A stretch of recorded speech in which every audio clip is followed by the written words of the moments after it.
Here we see Arjuna was the great warrior in Kurukshetra, Juddha, and he defeated so many Maharathis. He was assigned by Lord Sri Krishna to guard the queens, but Krishna's Duta, Vishnu Duta, came disguised as Gandharva, and when they came to take away the queens, Arjuna's weapons were powerless. Arjuna's weapons were powerless. In the same way, we should understand that everyone's power is derived from the Supreme Lord. Here in the West, we see that there are so many machines, and these machines have made a vast development. But with only machines, is it possible to be happy? Kevala jantra ke dwar kisi sukh ho sakta hai. Simply by machines is it possible?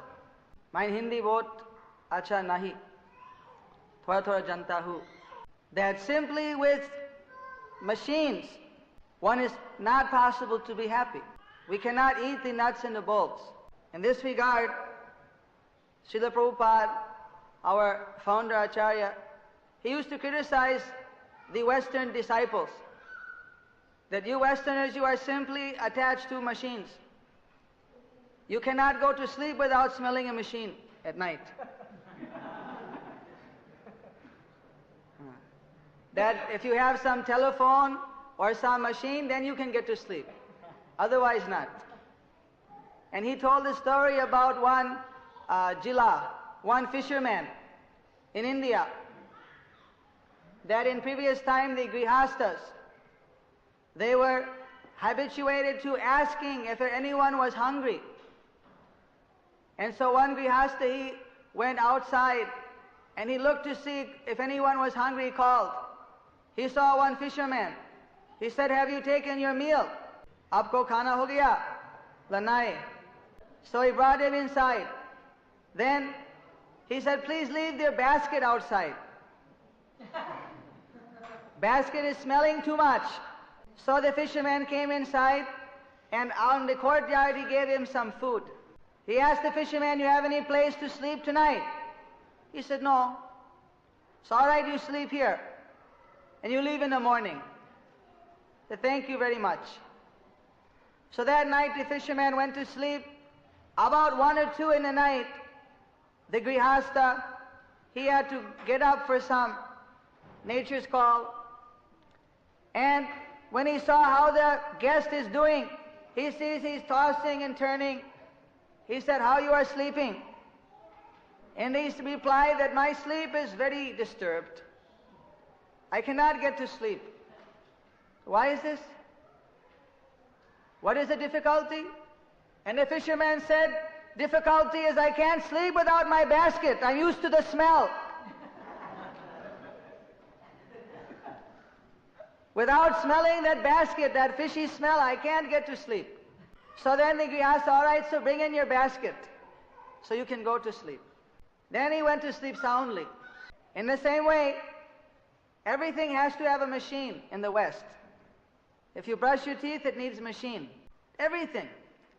So, in this way, people have become addicted. The machines are okay. Nothing is wrong with machines, except that we think that machines are our happiness. Then we are foolish. Because every day they're inventing a new machine. But these machines aren't what is going to give us the actual happiness we are seeking. If we use the machine in Krishna's service, or we use the machine in our business and give something in Krishna's service, that will give us actual spiritual bliss. Otherwise, just the machine, just like Arjuna, he had his Gandiva bow, Dhanuk tir, but when he needed them most, their power was finished. We have so many machines. Yesterday I took a tour of the Science Museum, and there it had a chart 65 years before all oil finished. That is their prediction. Of course, if there's a war, then it'll be finished much quicker. Then the situation will be very critical, because all the farming is done in the Western country by tractor. And tractor runs on what? On petroleum products. Of course, in India, still they are using the bullock in most of the places. So now they are considered backward. But if there's a petroleum shortage, then they'll be considered very advanced. In fact, you may be thinking, I'm just saying this, but I have proof. Because I was recently in London, and the government was advertising in the newspaper that all farmers who had known how to use horses, they should come and become instructors. And those farmers who wanted to learn how to use horses, they'll get paid £100 a week because they're expecting a huge petroleum crisis. Previously they had horses for plowing, for carrying the crops, but everyone forgot horses. They're just laying there unused. So now the government is paying people, please learn how to use horse. You can never tell when the steamers coming with the oil are going to be bombed, when the oil is going to be finished. And I remember reading in the history books that British would criticize the Indian people that why you are using only bullock. You should kill them all off and get tractor. And now they're paying £100, please learn how to use horse. Save petrol, too expensive. It's costing there about $4 a gallon. So, actually people may misunderstand that I'm trying to say or criticize the technological advancement. Actually, that's not my purpose. But my purpose is actually to show that an overemphasis has created an imbalance. Actually, we see how there is progression. Originally, when the big cities started to build up in India, all the village people were attracted by the high salaries to come from the Gao to the Sahar. And they came from the village to the city to get the bigger salary. But they soon found that rent was higher, expenses higher. So then they thought, well, let me go to the west. Then I'll get a very big salary. So then many of them, of course, have migrated to the United States, different countries. And many are nicely situated. So, of course, I heard a story this morning that there was one Indian tourist who traveled all over the world by bicycle. And when he came to Chicago, he had parked his bicycle on the street and he walked into a store to get some food. When he came out, he saw his bicycle, everything was stolen. So he said that, why is this?